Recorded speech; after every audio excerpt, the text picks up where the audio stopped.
সুনামগঞ্জের দোয়ারাবাজার উপজেলার মংলারগাঁও গ্রামের বৃহস্পতিবার বিকেলের চিত্র। এক হিন্দু যুবকের কুরআন অবমাননার অভিযোগকে ঘিরে ওই এলাকায় বেশ কয়েকটি বাড়িঘর ও দোকানপাটে হামলার খবর পাওয়া যায়। ঘটনার পরপরই মঙ্গলবার রাতে অভিযুক্ত হিন্দু যুবককে আটক করে পুলিশ। তার বিরুদ্ধে একটি মামলা দায়ের হয়েছে বলেও নিশ্চিত করেছে উপজেলা প্রশাসন। হামলার পর গ্রামে আইনশৃঙ্খলা বাহিনীর সদস্যরা পাহারা দিচ্ছেন। গ্রামের বাসিন্দারা জানাচ্ছিলেন তাদের পরিস্থিতির কথা। আমরা তো মনে চৌকের পথ দেখছি না, যে সময় তারা আক্রমণ করছে আমরা বাচ্চা কাচ্চা গিয়ে বাঁচাই থেকে মান সম্মান বাঁচাই থেকে আমরা জঙ্গলাত গিয়ে লুকাই দিয়েছিলাম। যে কি ঘটনা কি এটাও কইতে পারি না, যে বা কি থেকে শুরু হয়েছে এগুলোও কইতে পারি না। হঠাৎ করে দেখা যায় যে আক্রমণ হয়ে গেলে কইতে পারি।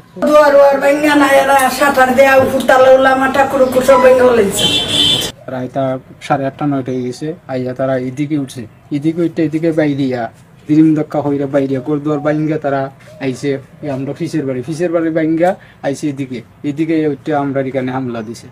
দেওয়ার পরে এখানে আমি এখানে রয়েছি, আমার মহিলার দ্বারা আমার বাচ্চা কাচ্চা এরা বাড়াইয়া জানের বয়ে এটা ভাঙ্গি লিছে, জানের বয়ে তারা বাড়াইয়া করতে নিতেছে কি আর এরা আমরা লগইয়া দৈরা দিলেছি, এটা খুলনা মাত্র দৈরা দিলেছি আমরা গ্রামের মানুষে। এরপরেও লগইও আক্রমণ ঘরের মানুষ আমরা বাড়ি একটা দোলান ঘর গিয়ে আমাকে দৌড়িয়ে গেছিলাম।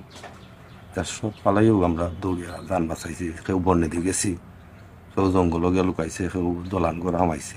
আমরা তো কোনো অপরাধ করছি না, যে দুষ করছে তারে মারো, যে দুষ করছে তারে মারো, যদি করে তারে মারো। আমরা তো কোনো অপরাধ করছি না, আমরা নিরীহ মানুষ, আমরা এখানে মারো, আমরা মাইরা কিতা ওটাই।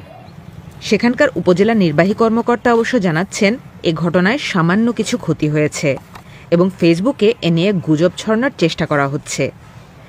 গ্রামটিতে শতাধিক বসতঘর থাকার কথা জানায় গ্রামবাসী। এর মাঝে 20 থেকে 25টির মতো ঘরে ক্ষয়ক্ষতির চিহ্ন দেখা যায়। সেসব ঘরে এখন শুধু পুরুষরাই থাকছেন।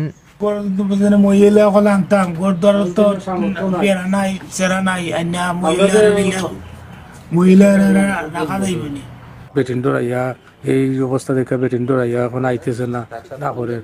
আর এই অবস্থায় আমরা দুর্বল মানুষ গেল এর বাদে আমরা সামর্থ্য নাই, আমরা গোরদুয়ার যে তৈয়ার হইরা আবার যে গোরদুয়ারে ফিরাইয়া যে বেটিন আনতাম, এই বাঙ্গা করে আমরা আছি। আমরা কোনো অসুবিধা হইলে আমরা তো বাইরেও থাকতে পারি বেটা মানুষ, কিন্তু বেটিনদের আমরা এই অবস্থায় বাঙ্গা গোরদুয়ারের মধ্যে কিভাবে রাখি। এখন পরিবেশ তো এখন ওই তারা প্রশাসনিক লোক আছে, দেখার বিদায় দেখা যান না, কোনো কিছু বোঝা যান না, একটু ইয়ে আছে, নিয়ন্ত্রণে আছে।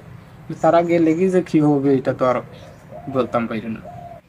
অবশ্য পুলিশ জানাচ্ছে শুক্রবার বেশিরভাগ মানুষ ফিরে এসেছেন। কারণ সবাই যার যার মতো যার যার বাড়িতে অবস্থান করতেছে, স্বাভাবিক অবস্থা ভালো আছে। হ্যাঁ, এই এলাকার জনপ্রতিনিধিরা ওদের খোঁজ খবর রাখতেছে যাতে ওরা কোনো আতঙ্কিত না হয়। ঠিক আছে, চলে আশা করি আর সমস্যা হবে না। এলাকার মানুষ খুবই আন্তরিক আছে, এই এলাকার সবাই আন্তরিক আছে, সবাই তাদের পাশে আছে।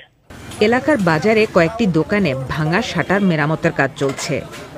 ঘটনার পরদিন হিন্দু ধর্মাবলম্বী মালিকানার দোকানগুলো খোলা হয়নি। ঘটনার 2 দিন পর কিছু দোকানে মেরামত শুরু হয়, আবার কিছু দোকান ছিল বন্ধ।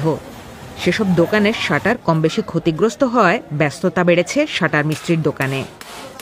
পুলিশ ও প্রশাসন পরিস্থিতি স্বাভাবিক উল্লেখ করলেও অস্বস্তির দিক থেকে সবকিছু পুরোপুরি স্বাভাবিক বলা যায় না।